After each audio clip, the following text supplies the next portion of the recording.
Les abeilles sont apparues sur Terre il y a 130 millions d'années et elles ont survécu aux dinosaures. Ce qui leur a permis de survivre si longtemps, c'est la structure incroyablement complexe de leur société et le travail d'équipe. Chaque abeille a son propre rôle et sa propre responsabilité. Certaines d'entre elles construisent et réparent leur foyer. D'autres abeilles le protègent, d'autres encore nettoient la ruche et vont chercher de la nourriture. Mais si tu pouvais te faufiler dans une ruche et comprendre comment tout ce système fonctionne, que verrais-tu à l'intérieur ? Pour une raison mystérieuse, tu arrives facilement à passer au travers des gardes. Mais si tu étais une abeille d'une autre colonie, ils ne te laisseraient pas entrer sans se battre. Les abeilles de garde ont l'air plutôt intimidantes. Elles se tiennent sur leurs 4 pattes arrière à l'entrée de la ruche et leurs pattes avant sont levées en l'air. Ces abeilles inspectent chaque insecte qui entre dans la ruche avec leurs antennes et leurs pattes avant. Chaque ruche a sa propre odeur et les gardiennes peuvent savoir si une abeille appartient à leur colonie rien qu'en la sentant. Seules les abeilles qui vivent dans la ruche peuvent y pénétrer. Soudain, tu vois quelque chose d'étrange.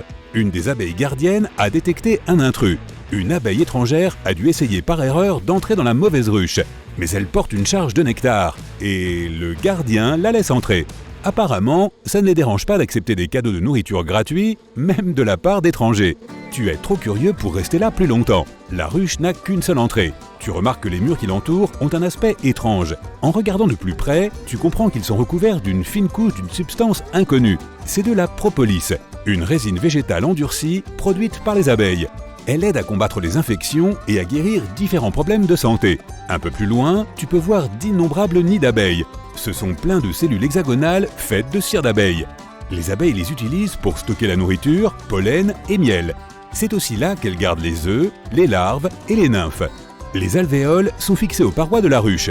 Elles s'étendent de haut en bas et sont même fixées sur les parois. Mais on distingue des passages étroits le long des bords des alvéoles. Les abeilles les utilisent pour se déplacer à travers la ruche. Tu devrais aussi pouvoir te faufiler dans l'un de ces tunnels.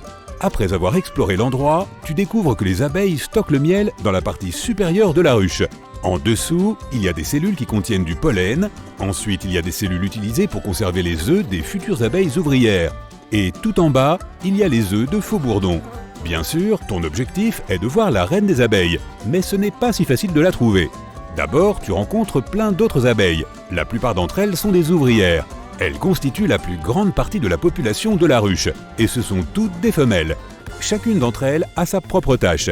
La plus commune d'entre elles est le butinage. Tu aperçois une abeille qui quitte la ruche et tu décides de la suivre. La reine peut attendre un peu, tu veux voir comment les abeilles fournissent de la nourriture à la ruche. L'abeille bourdonne devant toi. Après avoir visité quelques fleurs, elle se met soudain à s'agiter en faisant du surplace. Ah, c'est la fameuse danse des abeilles. C'est ainsi que les abeilles communiquent. Une fois qu'une butineuse a trouvé une source parfaite de nectar, elle commence à exécuter une danse très précise. Elle consiste en une série de lignes droites et de chiffres en 8. Tout au long de la danse, l'abeille secoue également ses ailes. La durée de la danse indique à quelle distance de la ruche se trouve le nectar. Toutes les 75 millisecondes représentent une distance de près de 100 mètres supplémentaires. L'intensité de la danse dépend de la richesse de la source de nectar. Plus le mouvement est intense, plus l'abeille a trouvé une bonne source. Et il y a aussi l'angle de la danse. Il montre la direction du nectar par rapport au soleil. Ton abeille doit avoir trouvé des tonnes de nectar. Elle vibre pratiquement. Soudain, elle commence à voler vers la ruche. Tu la suis. Là-bas, l'abeille fait une danse agitée devant les autres abeilles ouvrières. C'est ainsi qu'elle indique aux autres qu'elles doivent aller butiner tout de suite. Tu décides de rester derrière et de regarder ce qui va se passer. Bientôt, les abeilles reviennent. Elles ont rapporté beaucoup de nectar qui doit être transformé en miel. Ton abeille fait une danse tremblante cette fois. Elle secoue ses pattes d'une manière qui fait trembler tout son corps. Cette petite danse incite les autres ouvrières à se baisser pour traiter le nectar. Il est temps pour toi de reprendre tes recherches. Tu replonges dans la ruche et tu commences à te faufiler dans les petits passages. Tu tombes sur les cellules où les abeilles ouvrières commencent leur vie sous forme d'œufs. Il faut 21 jours à une abeille pour passer de l'œuf à une ouvrière adulte. La première tâche de cette nouvelle ouvrière est de nettoyer la cellule où elle a grandi. La cellule devient alors une pépinière pour un nouvel œuf, et l'abeille s'occupe de cet œuf. Plus tard, elle nourrit la larve et la garde au chaud. Au cours de la phase suivante de sa vie, lorsqu'elle est âgée de 12 à 20 jours, l'abeille commence à effectuer des tâches autour de la ruche.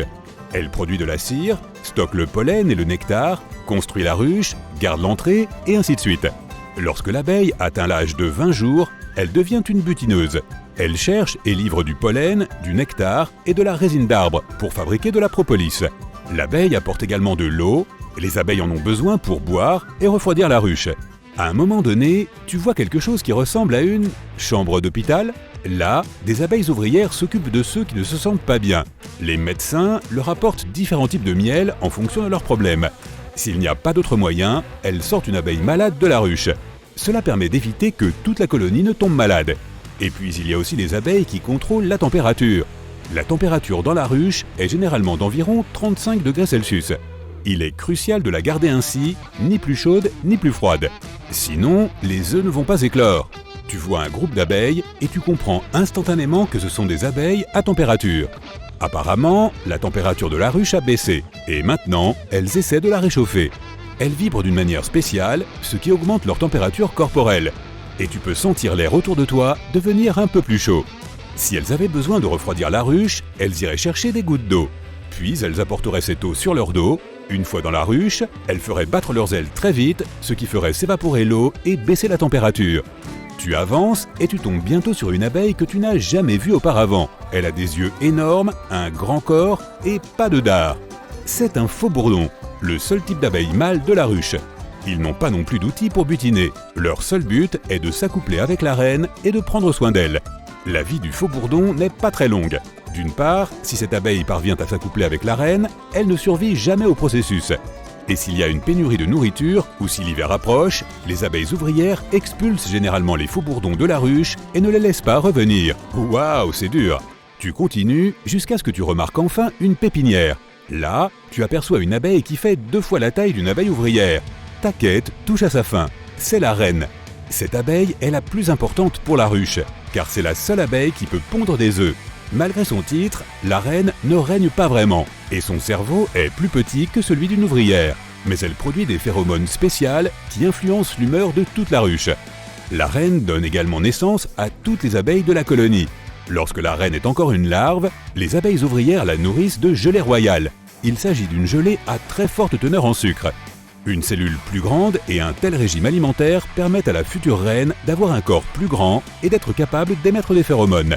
Lorsque la reine s'est accouplée avec les faux-bourdons, elle retourne à la ruche. 3 jours plus tard, elle commence à pondre des œufs et ne s'arrête jamais. Elle travaille particulièrement dur au printemps, pondant un œuf toutes les 20 secondes.